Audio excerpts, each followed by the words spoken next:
Hi, good afternoon, everyone. Welcome to the Singapore Geospatial Festival 2021, an event that brings the international geospatial community together for co-located activities promoting the use of location-based mapping innovation. This event is organized by GeoWorks, Singapore Land Authority Geospatial Industry Centre. Today, we are excited to have our speakers, Pandito Pratama, former head of corporate transformation of Transjakarta, who will be sharing on bringing geospatial matters to the board decision making, and Dirga Sumantri, Chief Executive Officer of Braga Technologies, who will be sharing with us on the positioning of geospatial startup in Indonesia. If you have any question during the webinar, please leave them in the Q&A chat box and we will answer them at the end of the session. Thank you. And without further ado, I will hand this over to our first speaker, Pandito. Pandito, please.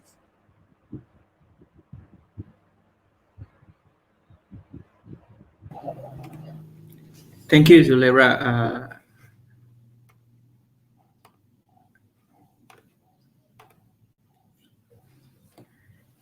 Yeah, I hope my screen is now already seen from all of you. Okay. Yeah, can see. Uh, okay. So today I will talk about the spatial matters in terms of board decisions making. But before going further, I'll tell my background first. I graduated from Geodesy and Geomatics Engineering in Institut Teknologi Bandung, Indonesia, with thesis titled Deformation Analysis of Sinabung Volcano. So, as you can see here, I'm a little bit of a earth science geek before, but then after graduating, I'm not joining any kind of earth science company or agency. Instead, I'm joining the PT Transportasi Jakarta, a BRT company in Jakarta that manage the bus public transport in Jakarta. And I held a last position in my last position in Jakarta Transportasi Jakarta is an head of corporate transformation. And now currently I'm taking a master in public policy in the Lee Kuan Yew School of Public Policy in US. So before I dive further to the special matters in Transjakarta, I will share first about the characteristic or the general info of Jakarta, which Greater Jakarta area creates 47.5 trips daily, whereby 50% are influx to Jakarta. So as we can see here, Jakarta area is the only have about 10 million population. However, the Greater Jakarta area have more than that, is almost about 30 million, and therefore this huge population around Jakarta and also inside Jakarta creates a 47 million trips daily, and therefore public transport and good public transport network are very critical here. And after that, I will tell you about the Transjakarta at a glance. Transjakarta is a state-owned company under the Jakarta provincial government with 1 million daily ridership, 3.3 trillion rupiah, or if you convert it to Singapore dollar, it's about 310 million Singapore dollar, and 4,000 fleets owned by both Transjakarta and also operators, and also 10,000 of manpower. Of course, all of these number are before the pandemic happened or in 2019. And the daily ridership of Jakarta BRT network is amongst the highest in other BRT network in the world. Currently, it's about 1 million passenger daily, which is ranked number 5 in terms of ridership compared to other BRT system in the world. So as we can see, Transjakarta system is quite a giant, big. I could give an analogy to the elephant. And then the next question is, can we make him dancing? Can we make this giant dancing? And how we can make this giant dancing? Of course, the answer is the data itself. But data itself is not common in Transjakarta, at least when I'm entering Transjakarta in 2017, let alone spatial and analysis. So I think this is a common problem in public sector about the data. They have the lack of interest and lack of sense of the data itself. And these are 3 common problems that I found in Transjakarta when I'm entering as a fresh graduate there. First, there are a lot of data in Excel file, but unfortunately the data is merged, so we can't do any pivot, we can't do any analysis further, and we need to clean the data first. And the next problem is when I ask another division or another department, whether you have any data, and they say yeah we have, but actually the data that they send are in the format of PDF, which we can't do any analysis or make a graph or data analysis from the PDF data. And the last one is the scattered data management. The data is not in the one database. So if you want to have any, like, let's say ridership data, you should ask this division, or you should ask this person. And when she gone, or when she don't when his laptop is broken, the data is gone. And therefore, my first task in Transjakarta is actually gathering a data of this poll. So as we can see, Jakarta bus stop is like this, not like in Singapore that have sheltered and a proper lay bay, but only this like a pole, and we don't have any data about it, let alone the geographical data. So I was given task to have this all the bus stop data. For what? For the voice announcer and the LED, because in order to the announcer want to works for every bus stop, so the announcer will tell what is the next stop. You should prepare. We need to have a coordinate for every bus stop, and we have to put in the system that run the LED and the voice announcer, and therefore the coordinate will trigger the LED and the voice announcer to be changed every bus stop.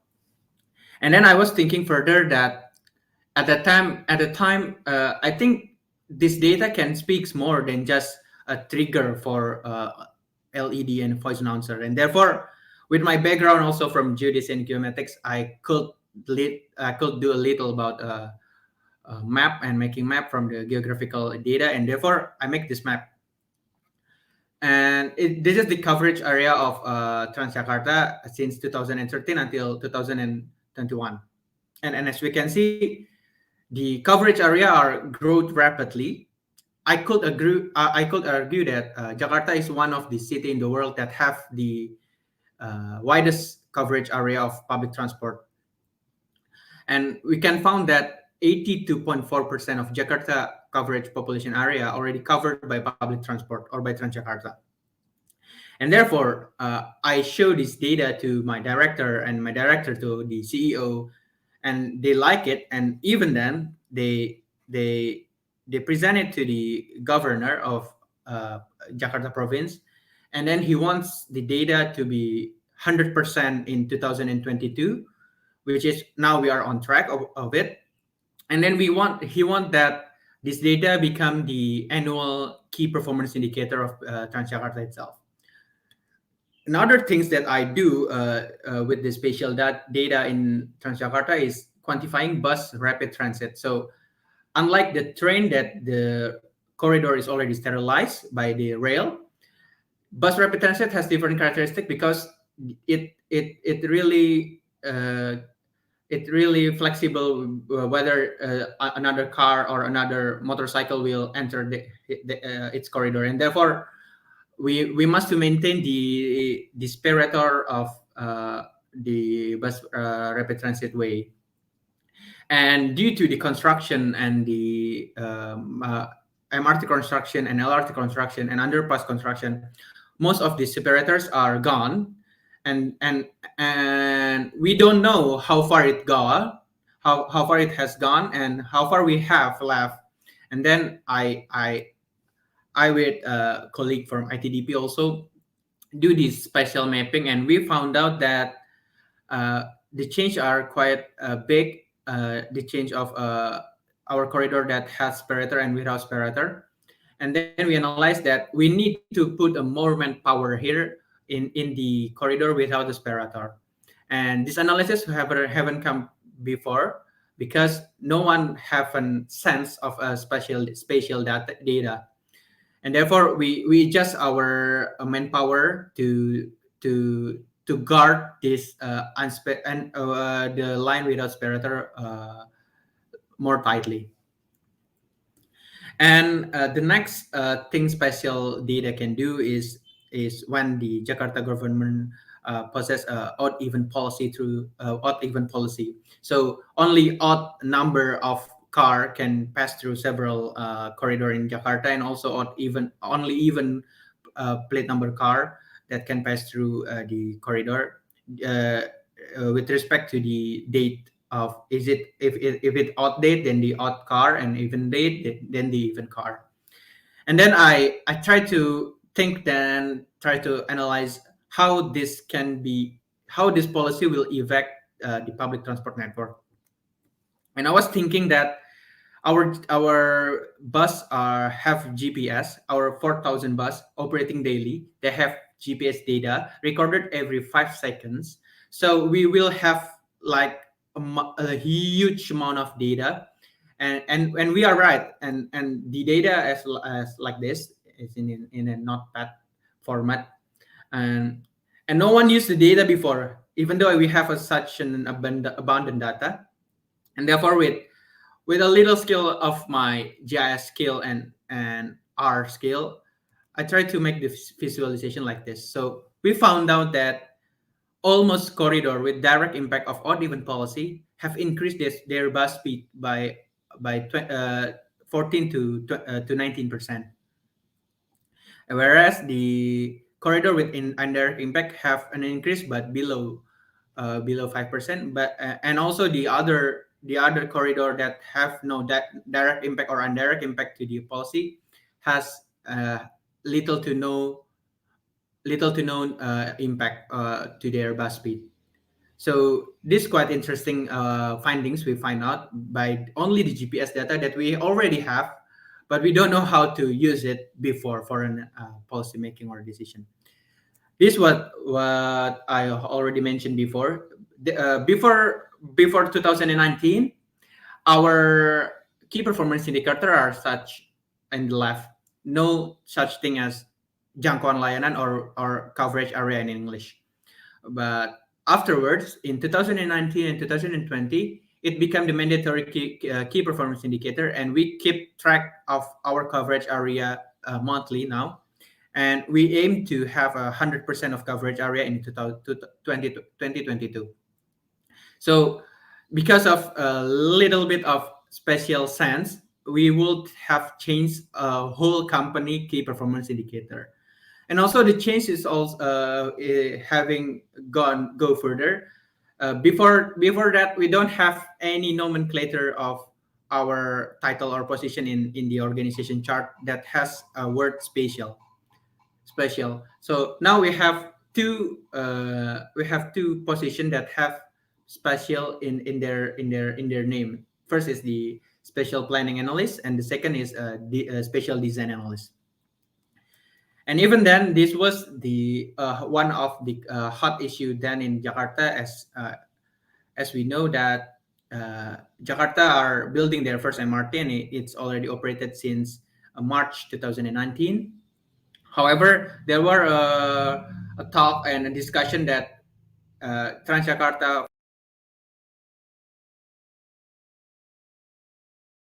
due to the MRT construction, and therefore due to the spatial analysis, we do the analysis, so the corridor won't be discarded. So I will close this presentation as sorry, quoting the Professor Kishore Mabubani in Has Channel 1, that the real meaning of geopolitics is a combination of geography and politics, of which geography may be the more important. So we can bring these geographical matters into every part of policy and politics around the world. Thank you. That's all from me. Hand over to you back, Zu.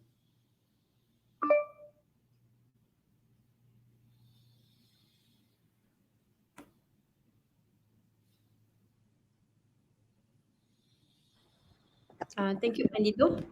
That was an interesting presentation. So next we will have Dirga. Dirga, please, you can show your slides.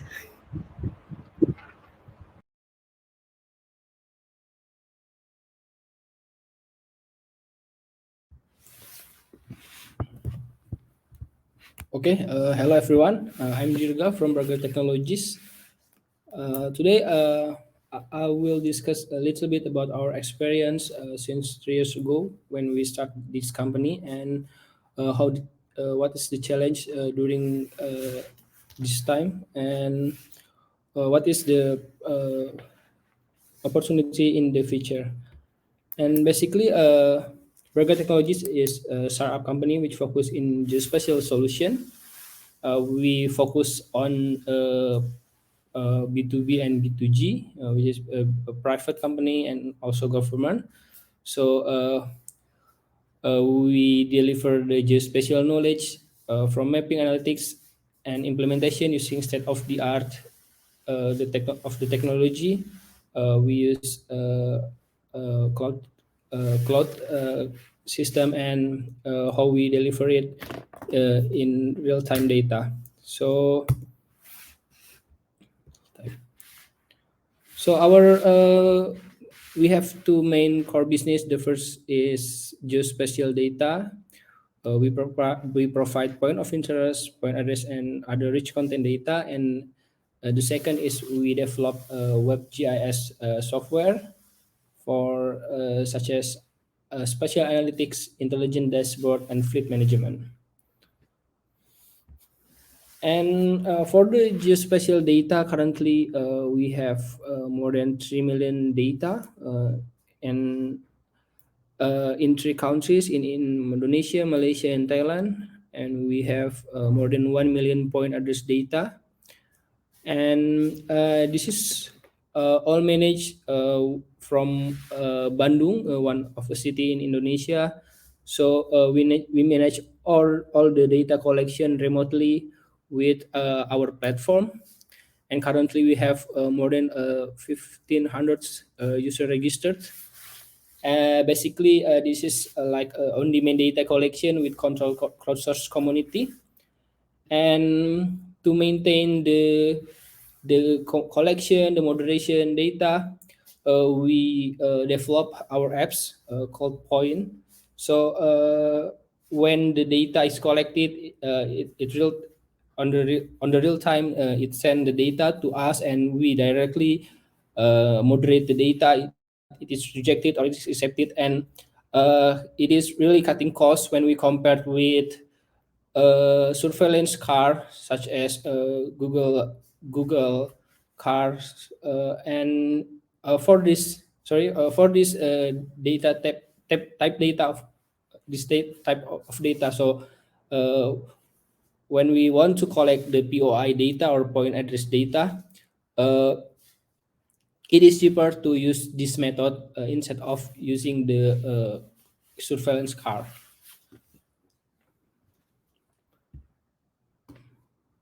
And the technology frameworks, we always try to use the platform faster and faster. And uh, we use AWS for the cloud, and how we can deliver the data uh, accurately. So first, we built a backend system that can manage the spatial database, and on the top of that layer is how the best map. What is the best map with best performance for spatial analytics, and how we present the data. We can use the web or the apps.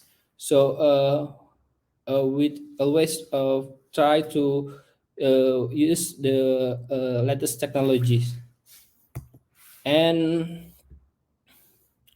one of our portfolio, we integrate the GPS signal from satellite for logistic fleet monitoring.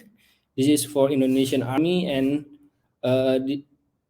before that, they don't have a digital navigation and digital monitoring, because all the communication using radio and without proper navigation with current technology. And with this dashboard, the stakeholder can improve and monitor in real time.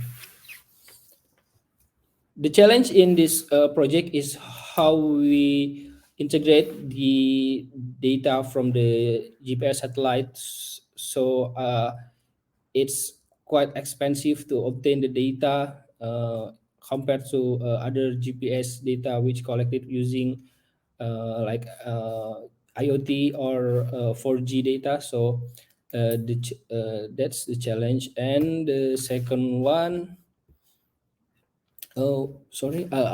This is the COVID monitoring. Sorry, I forgot to change the title. So this is the COVID monitoring system. Basically, we connect the database from the government, the API from government, and we create the analytics spatial.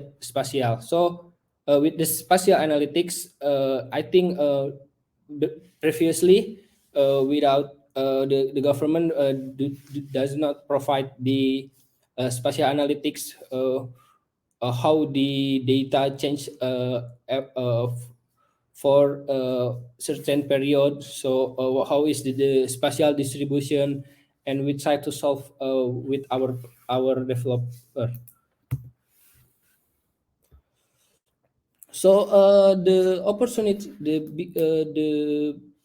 opportunity in Indonesia, I think it's quite simple. The first one is managing permits are much easier now. We can start the business first, and then we handle the permits afterwards. And when I compared the labor cost for the uh, low skill and also high skill labor is is is quite cheap when we compare with other countries. So basically, currently with the seamless of technologies, many developers has similar similar quality. So I think when we compare with other country, it will set off for the cost minimization. And currently, I'm living in Amsterdam, and what I see here is the labor is 10 times more expensive compared to Indonesia. And I think this is the opportunity for the trade between West country and East country. And the biggest market, Indonesia is also biggest market in Southeast Asia, because Indonesia is fourth largest population in the world. So I think this is really good for investment or start the business. And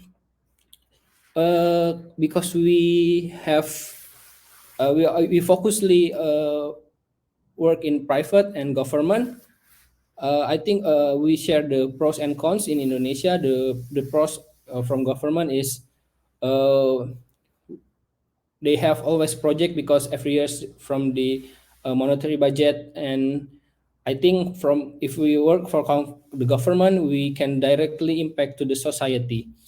And the cons is the administrative staff. There's not a lot improvement in terms of we uh, fulfill the requirement. And sometimes the old fashioned frameworks, it's always the biggest challenge, because many stakeholders uh, are from the oldest generation. So I think that's the challenge. And the the competition is we must take a long time to build networks, because most of most of the most of the project I think is quite need a close close connection. So I think it's not merely open. So the perspective, the pros and cons in for startup in B2B is the pros is innovation and efficiency. I think we can compete because this is the uh, competitive market, and the cons is the price. Yeah, also is really competitive, and they can compare with other various companies without measure any other factors such as the quality or the price also. So I think uh, we have the we have the uh, comparison between B2G and B2B, and there's pros and cons between them. So how do we start this company? And previously, 3 years ago, I just graduated from from the university, and uh, we have exposure from the competition, and then many seniors from our university asked about the project, and I start with a little project, and then after that, one of the our prospective first client, they have a partner, and but the partners denied the project, so I changed, and we built a company since that. And after that, uh, I collect my best performance team from university to build this company, and currently we have 30 members since 2020, and currently we work bootstrapping and expand the market. So basically, without investor, we can work, and we can increase the market, and I think uh, this is the best opportunity for many people who wants to start startup which focus in geospatial specialization, because uh, I think like what Pandito said, that most of stakeholders is not really understand what is spatial and how it deliver it. So I think it's a huge opportunity. So that's it from me. Thank you for having me.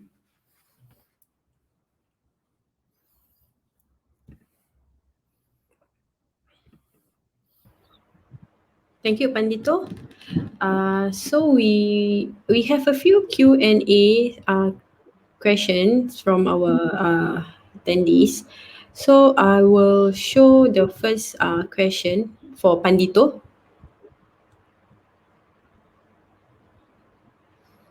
Okay, thank you. Uh, Yeah, so the question is, did the removal of the dedicated right-of-ways due to construction of the MRT, LRT in the area result in a lower BRT grade by the ITPD? You also collect data on how BRT services were impacted as a result of reduced ROWs. Okay, thank you for your question. Of course, the BRT grid are getting lower because the construction is removing of our barrier. Then the speed is decreasing. So yeah, from silver for corridor one. Before the construction, the ITDP gave the corridor one of Transjakarta silver medal, and after that we lost that medal because due to the construction. And for the second question, did you also collect data? Yes, we collect the data like the GPS data, and the result is the speed is decreasing quite a bit because of the construction. And also we collect the passenger data. The passenger is not quite changing, but there is also a slightly decrease for the passenger in the corridor. And the data format is Transjakarta using for the bus stops and other relevant data. I think for the bus stops and the corridor shapes, we still have a lot of data in the format of shapefile. And currently, they are also already converting into GeoJSON and GTFS because we are also developing our own apps. Yeah, that's all from me. Thank you. Okay, thank you. If you guys have any other more question, we still have time. Um, Maybe we'll wait for a few more minutes.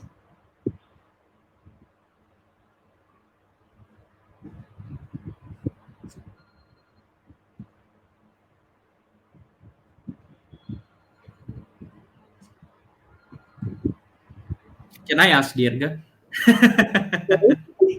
Can I ask to Dirga? Oh yeah. Yeah, Dirga. Dirga. Dirga, I think Pandito have a question for you, I think. What's the question? Yeah, no, I will tell you now. How do you manage your company from Amsterdam? Because I know that Braga based on in Bandung, right? And now you are in Amsterdam. How do you manage and how do you dealing with the current project and the new project incoming? Yeah, so basically, we built not a family but pro team. So I think it's quite easy because we have a same understanding at the beginning, and we have the same purpose. And I think with the time frame that this company maybe will exist in 10 or 20 years later, and I think this time frame to build the to for me. So I'm in Amsterdam. I'm studying while finding a new market. I think it's a big opportunity. So I think I don't have any problem with that. And I want to discuss also with you, Pandito, because in Amsterdam the bus stop is real time. The time is quite close for the accuracy. The bus come and stop. I think like more no more than 1 minutes accuracy. I think I want to discuss with you later after this.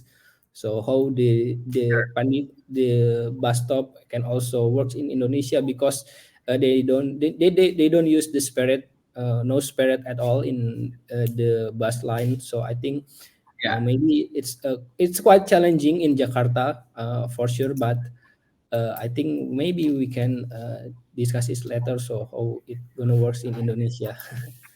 yeah. But there are no lot of motorcycles there in the Netherlands. Yeah, but sort of bike. So I think the crowd is quite similar, but yeah, they have a separation between the tracks, and I think maybe so we can even the bus is coming late, we should tell the passenger. So I think that's the challenge. We don't have to give the exact the exact commuting, but the time is must be, yeah, must be known for the passengers in real Yeah. time. I have one more question, Zook, if it's okay. Yeah, yeah, sure, sure. We still have time. So what Dirga builds in Indonesia is very very excellent because the startup in this spatial area is still a field, right? And how is your how you can enter the market, and who is the main competitor, and how is the market share right now in Indonesia or in the Southeast Asia for your company to grow? So for the data collection, currently our uh, main client is Here Maps. Here Maps.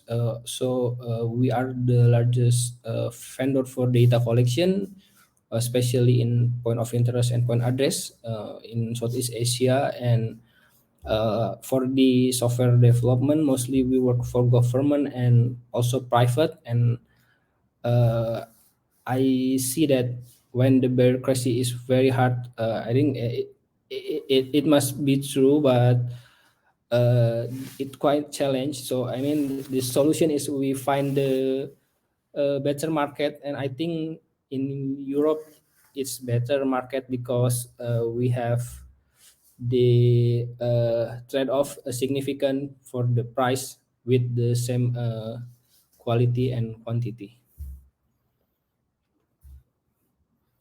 So you are not using Google Maps and Google API, right? Because it's too expensive. It depends. I mean, like when you buy a,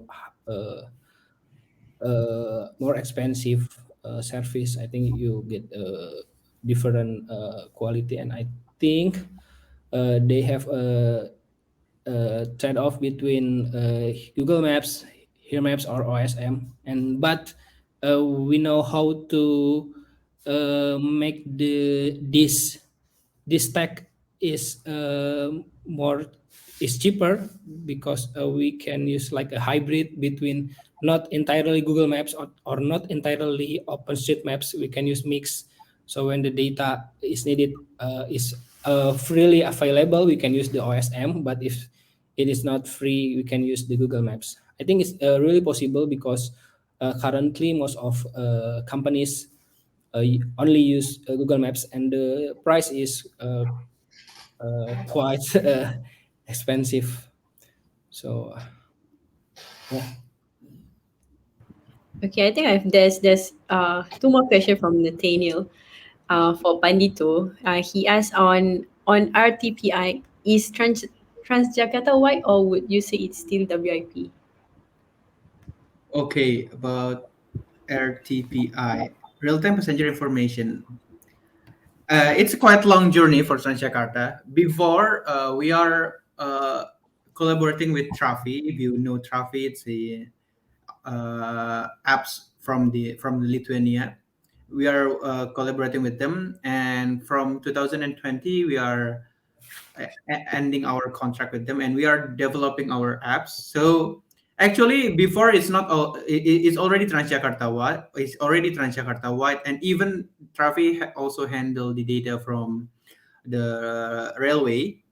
And currently, because we are developing it by ourselves, therefore it's a work in progress, because we have to have a travel pattern of the bus, because in order to have estimated time arrive, you have need an abundant data of recording, then you can predict when the bus will arrive at a certain time at a certain corridor. So that is my question. If you want to ask why are Transjakarta building our own apps, you can ask another person. I can't answer it. Thank you.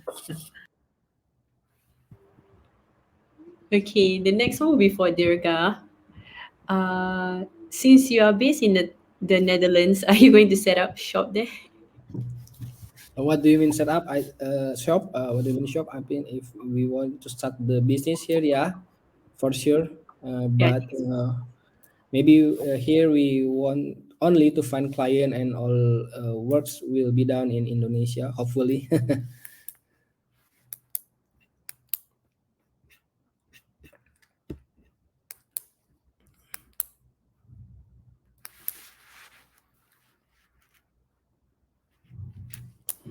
Okay, so are there any more questions that you all need to ask?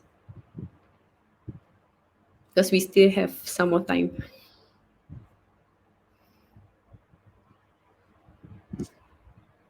Yeah, I want to discuss what Nathaniel told us in the chat. Mm-hmm. I think uh, developing their own apps is have their own shortcomings, because we need to develop the capabilities of app developer and UI UX, and that is not our core business. In my opinion, because I'm not already working for Transjakarta, I think it's better for them to handle it to the Travi, because as long as they put in strict NDA and contract, it will have not a problem, because when we are developing the apps, we waste our time more on the apps rather than in the service or the core business itself. So if you want to know why about my opinion, that's it's my opinion. I'm free to have an opinion, because I'm not already in a company anymore.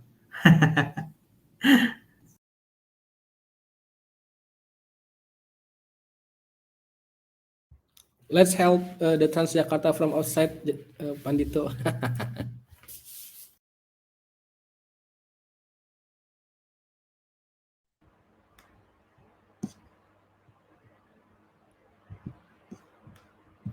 Okay, so it's okay. We have another 21 minutes to go. Okay, but if there's no more other question, right? I guess, did you guys leave your email address so that they can contact you? I think the team wants to get in touch with both of you. Yeah, maybe both of you can leave your email address to him. Yeah.